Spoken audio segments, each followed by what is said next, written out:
Contoh, state of yang selalu ulang-ulang nih, state of Malaya dengan state Sarawak.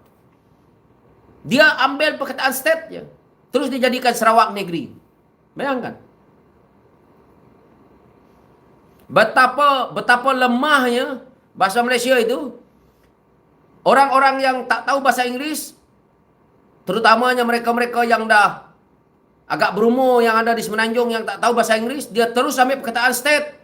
Ada lagi itu yang geng-geng yang macam walanon, walaon tu, yang langsung tak ada pendidikan yang faham tu. Dia terus ambil perkataan state. State saja diambil, dia pergi dekat Google Translate tu, dia pergi letak state, dia nampak negeri. Nah, dia kata, ini bukti bahawa Sarawak itu negeri. Nah, ini bukti bahawa Semenanjung itu negeri.